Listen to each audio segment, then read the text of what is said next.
lads, welcome to the new Broken Crafts. Today we're going to be talking about this thing right here, which is a Parkside power engraving tool. It's a cheap thing, I got it at Lidl for $8.99 I think, over a year ago, and I'm just going to be kind of running through how that is and how it works.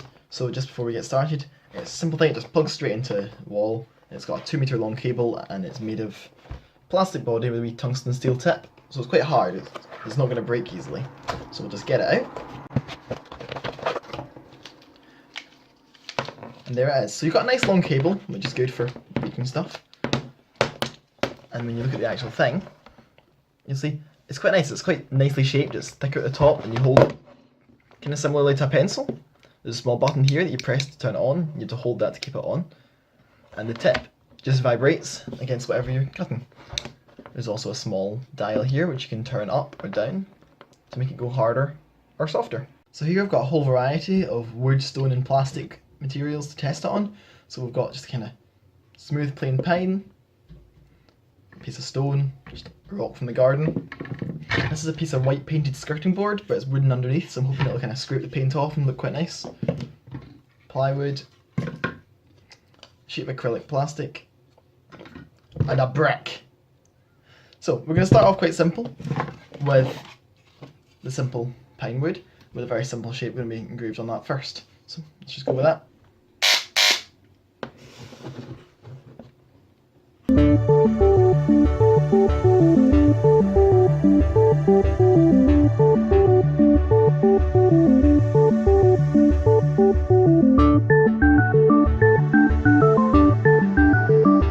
So as you can see, I've still got my terrible camera set up here, but that's me finished one of them, and honestly it's not come out too great. I'm not sure if that's my dodgy engraving skill or just the material I'm doing it on, but that's kind of rough finish. So I'm not too happy with that one, but for the next one we're going to be doing it on this white piece with wood underneath. So we're going to try and engrave this simple cog of drawing on it and see how that turns out.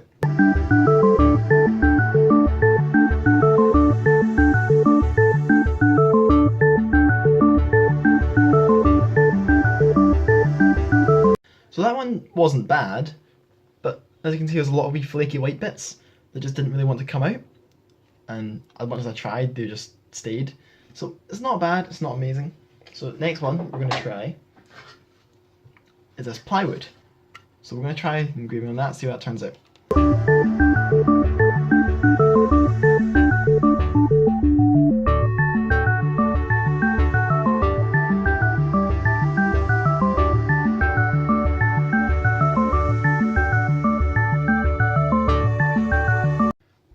So this one's actually turned out not too bad.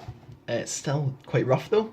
So I think on all the woods the thing is it's going to turn out quite rough on the inside, which isn't bad if that's what you're going for, but it's not ideal. So that's what that one looks like, and it's not bad. So for the next one, we're going to be trying on the piece of black acrylic.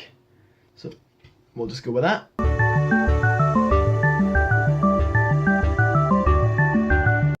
So here we've got our first complete failure, because this material is apparently just too tough, because the engraving wasn't even making a dent in it. So we're going to go on next, we're going to try the stone and see how that turns out, and hopefully that'll work more.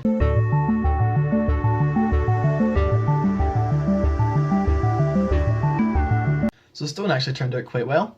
The picture it came out with wasn't amazing, but that's more because of my dodgy engraving skill. I'm actually really happy with the way it works on stone. So I'm wondering if it works better on more kind of hard materials where it's taking off a small amount rather than chipping off big chunks of wood, and that's why the wood comes off so rough.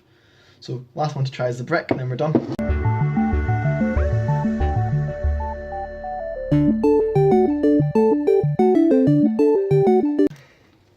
So there you go. It worked quite well on the brick. Obviously not perfect because it's quite a rough surface, but I'm actually really happy with how that went. So I think the stone turned out the best. It's two different stones we tried it on. So as much as it's not perfect, it's a cheap thing, and for what you pay for, I think it's definitely worth it.